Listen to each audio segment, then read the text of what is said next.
Made it to Illinois, enjoyed it. The weather held up for the most part. The National Association of Black Journalists Convention was happening up there, and it was a great time. Great time to connect, network, and just rekindle some old friendships. And experience some good Midwest weather, right? Oh, yeah, it was nice. They've actually had some rough weather there. Around here, of course, we've enjoyed, this is what we call the trick me fall weather here in Alabama. We've had some low 60s out there. I noticed some morning temperature reports around 61 degrees, but some new developments happening right now. Let's go right to, well, let's check out a beach cam. We have a view from Panama City Beach. That is a live look right now where it's 90 degrees, and I'm showing you this because you may have a trip planned this weekend, and hearing the word about a tropical system, we now have Ernesto that has developed, and the tropical system Ernesto right now is located over the Western Caribbean. Maximum sustained winds at 40 miles per hour. This is that potential system that we were talking about that has developed,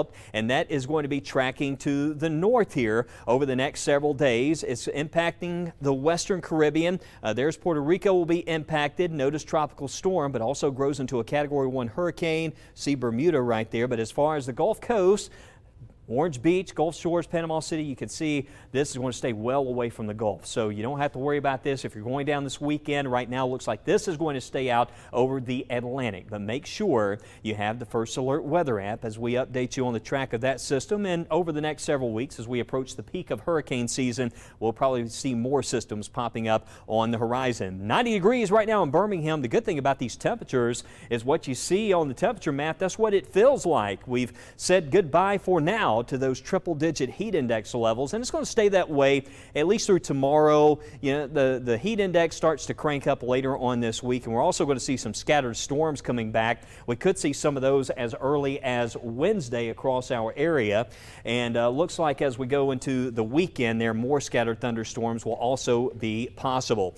Well, lots of talk about this. Earlier today, a lot of alerts went out about a level 4 geomagnetic storm, and if you recall, this happened earlier this summer. We had a strong level 4, level 5 in that general range, and we had several photos of the northern lights that could be seen from Alabama. It was absolutely incredible, and well, this happened again last night, and these are some of the photos there. And just to let you know, that first one was from Kevin Wilbert. That's in Altoona and Etowah County. But also we had the Perseid meteor shower. That's from Jim Tucker. You see one of the Perseids over Hoover. Debbie Kazaa in Tuscaloosa capturing this photo, and Debbie also captured the Milky Way. What a night for sky watching across Alabama. And even from Tuscaloosa, you see that? The northern lights also visible there. And Nick Boone sharing some photos from East Alabama. Nick captured some great photos a lot of good astronomy photos. He also, look at that red glow. To me, almost looks like the movie E.T., if you recall. You remember E.T.? Great movie. But that's another view. And as this photo backs out, look at the bottom of the screen, and you'll see one of the Perseid meteors. Well, you can barely see it there. It's at the very bottom. But Ryan Carty captured a lovely photo from Birmingport as well. But that's what a lot of photos coming in last night, but it was because of this, being able to see the aurora because of this solar activity. And the sun's just been in this cycle of increased solar activity. I noticed the level on a scale of 0 to 5, it backed off to a G2, a geomagnetic level 2, which means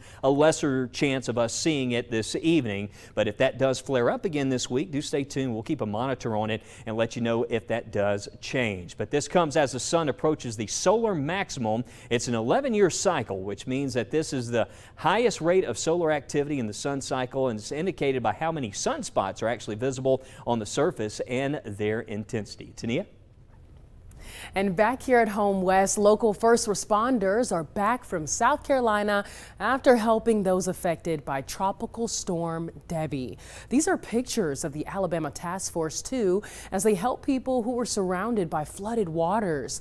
This 12-person team comes from the Mountain Brook area, Homewood, and Rocky Ridge fire departments.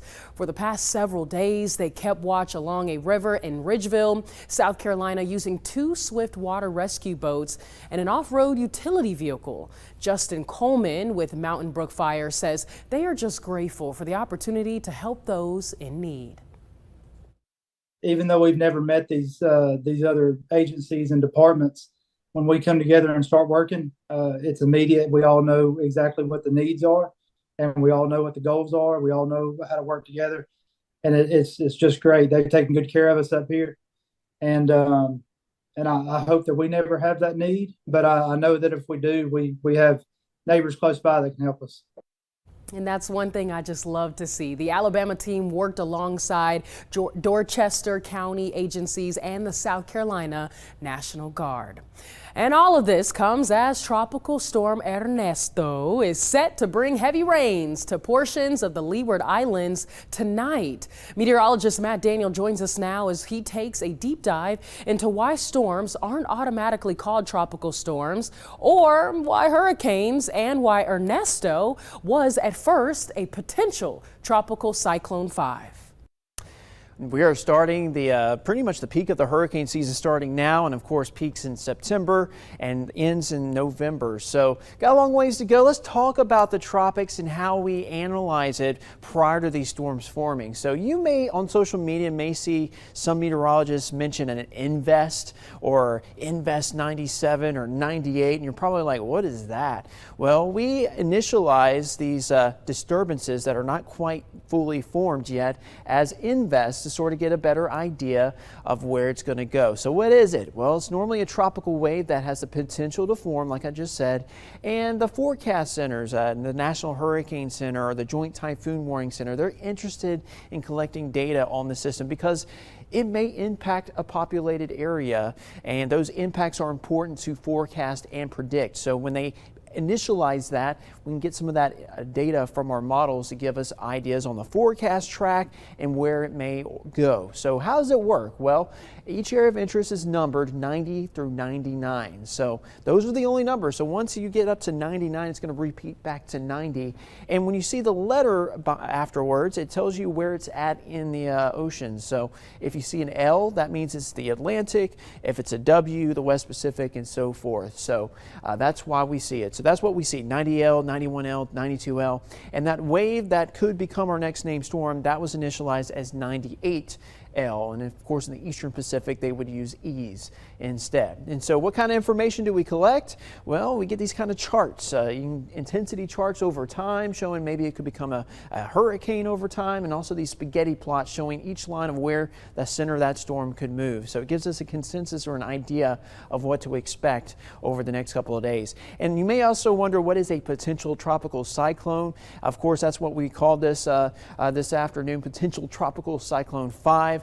Well, they call that because it's not quite a tropical depression or storm. The low has to be closed off, and right now it hadn't occurred. So that's why they call it, and they issue these because it allows them, the National Hurricane Center, to issue advisories and warnings in those forecast tracks as well. So they do that as a warning because they see a storm approaching a populated area, for instance, the Lesser Antilles and Puerto Rico, and it's their way of initializing those warnings in advance of the storm so those people have proper time to prepare as the storm is getting closer to the area. So once again, we'll keep watching the tropics, but if you hear the word potential tropical cyclone or invest whatever, that's what it means. Thanks, Matt. And of course, we'll keep you up to date on the developments of Tropical Storm Ernesto. But don't go anywhere, because in 30 seconds, we're going to take you around the world to some extreme weather events, as well as give you the extra look at Texas storm chasers. We'll be right back.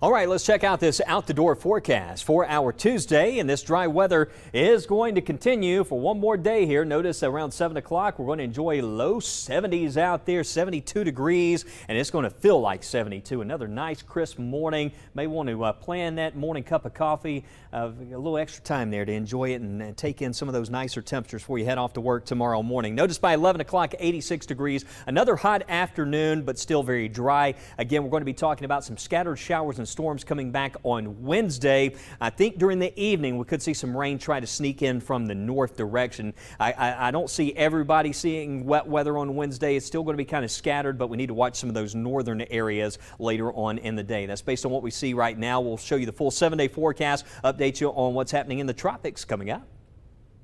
Thank you, Wes, and taking you across the world to Greece, where a fast-spreading wildfire close to Athens caused authorities to ask residents to evacuate their homes. Nearly 700 firefighters and 30 water-bombing aerial units have been deployed to fight the blaze that began on Sunday. Authorities say the crews have been fighting these flames in areas that have been affected by strong winds and drought. The fire is estimated to be about 19 miles and has had about 40 flare-ups since early this morning. At least 15 people have been injured. And in Italy, at least 17 cities are under red alerts as a heat wave hits popular tourist spots. Milan, Rome, and Naples were among the 17 cities placed under the warning, which will last until Wednesday. A red level warning issued by Italian authorities when high-risk conditions continue for 3 or more days. Temperatures are forecast to reach up to 98 degrees, and residents are being advised to avoid direct sunlight and intense outdoor activity. There's also a moderate risk of wildfires. And even though July was slightly cooler, 2024 is still on track to be the hottest year on record. This is according to the Copernicus, who says that this July was the second warmest on record, ending the streak of global monthly temperature records that have been going on for more than a year.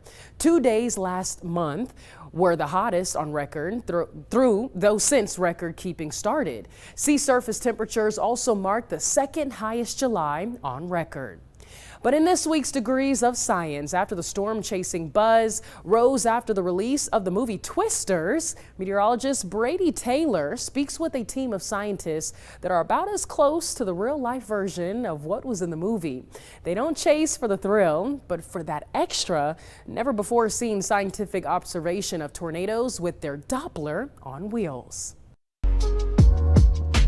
Why is it important when you're trying to get the data to have mobile and quickly deploying style instruments like that?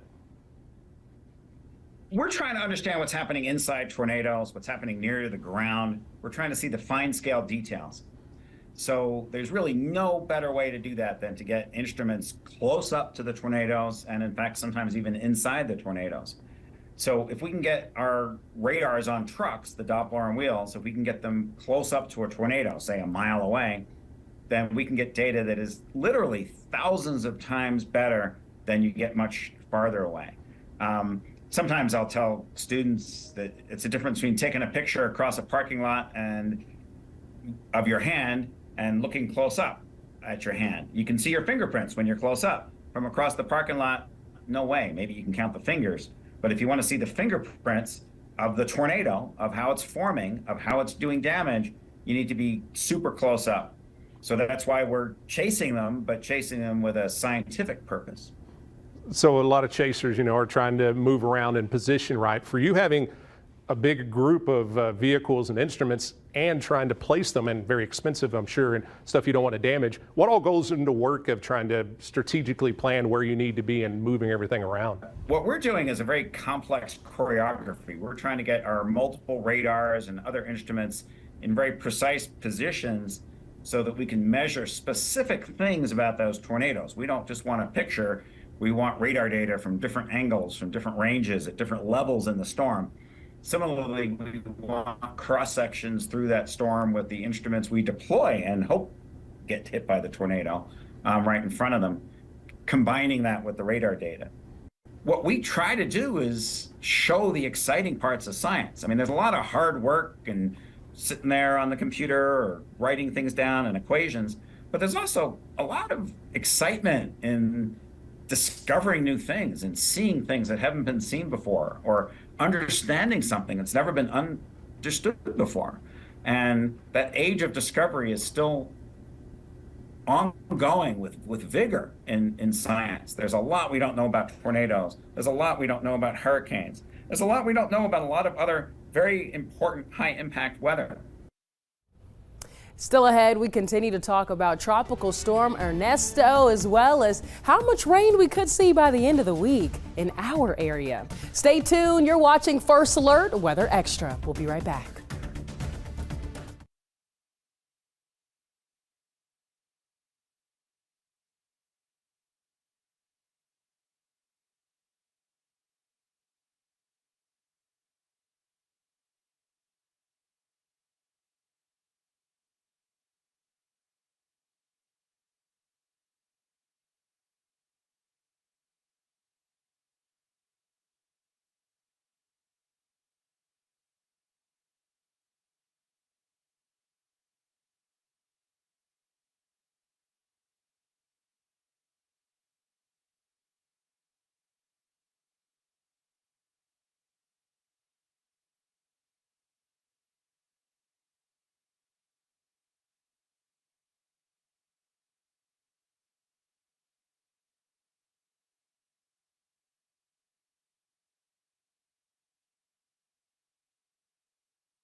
Well, another nice evening out there. Live look from Evading and Credit Union in Vernon. A few high clouds drifting through there, and the dew points at 69. And that's really helped us out with the dew points being lower. The humidity, the heat index hasn't been as big of a factor. We've had that nice northerly breeze as well. But as we work through the data, you can see a nice drop off with more of a dry air mass over the state. The temperatures, they drop off quickly. So we see some 70s, even low 70s in some spots by 10 o'clock tonight. But again, another crisp evening for us. Very dry tomorrow morning out the door. Take it on to tomorrow afternoon, because you can see we really heat up out there again. We'll see those low to mid 90s later in the day. No rain expected for tomorrow. It is going to be a dry day, but watch what happens on Wednesday. We have the possibility of some showers and storms trying to drop in from the north. There's a chance some of that can move in during the late afternoon and into the evening. Notice though, as this moves further south, going into the afternoon, it starts to weaken, and some of the data even shows most of this not even reaching us. So there's still some questions if this will even make it in here. That's why we have a 20% chance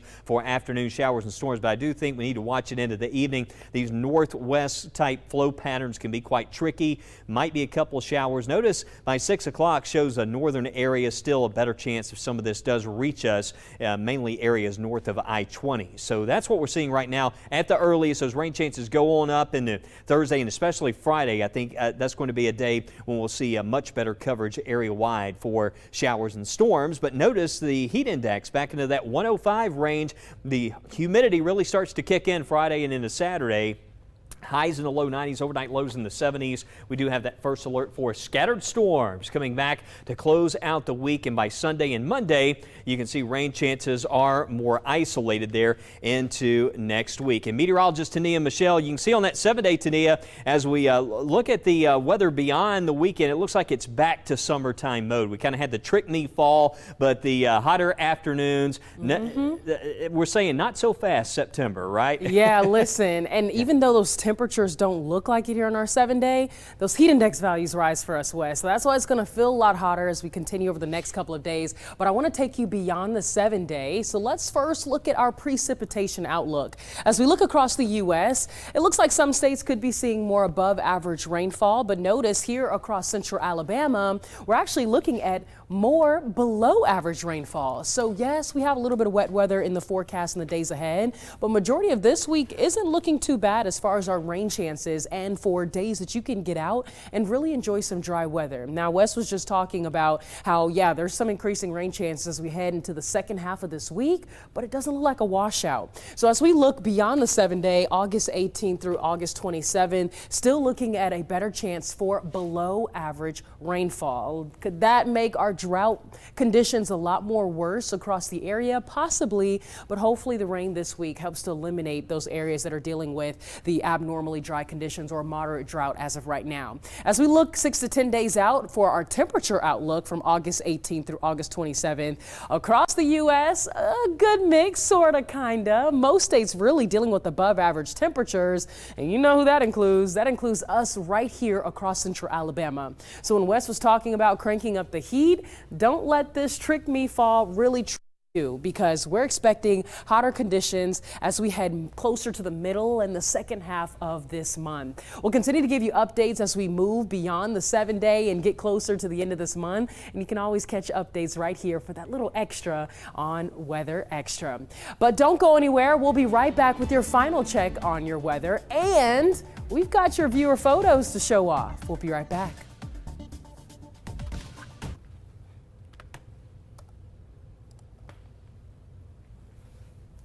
So, over here, I'll just show you. There's some closed weather watchers for now, okay? Okay. Workspace, grade 1 test.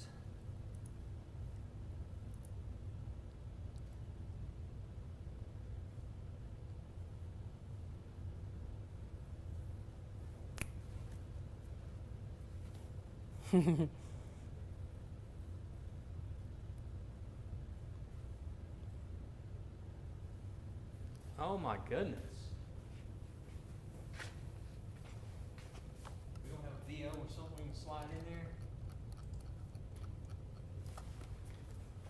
That's a whole weather segment. How much time we got?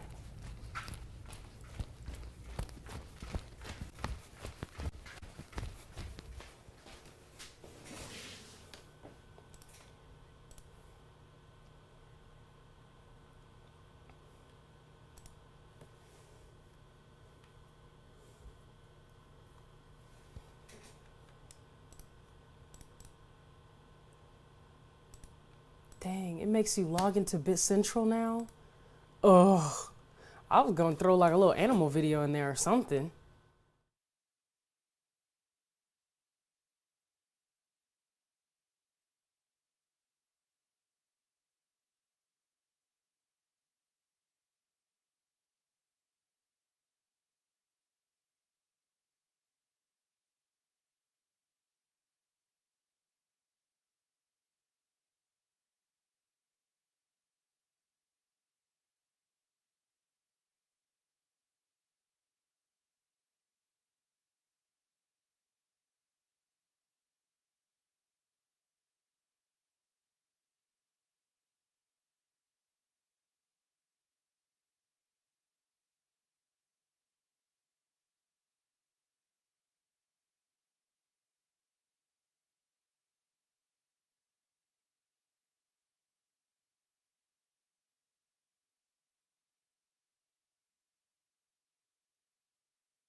Well, Tania, earlier we were sharing photos from the Northern Lights last night and the meteor shower. But hey, we've got some nice sunrise photos to throw into the mix. That was from Garland Brock at Logan Martin. Look how the sun is peeking around that cloud like that. That is so beautiful. That was sent in from Tina Hope.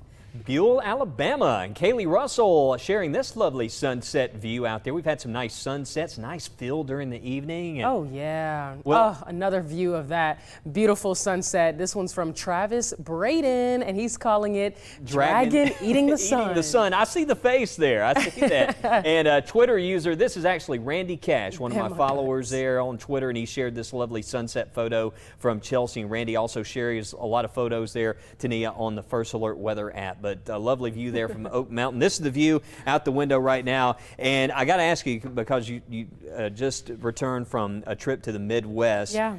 Did it actually feel nicer when you got home? I mean, this past weekend, It's really about the same because it felt good there too. Like I wasn't sweating. I was walking the city and then I came back and I was like, wait a minute, maybe I did bring Chicago weather home. Yeah, maybe so. Maybe I did bring it home. Yeah, this You're morning welcome. and yesterday morning, certainly some nice feeling weather. So good. One of the new developments, Tania, we wanted to talk about this again, that developed today. You're going to hear about this. It's Tropical Storm Ernesto. Yeah.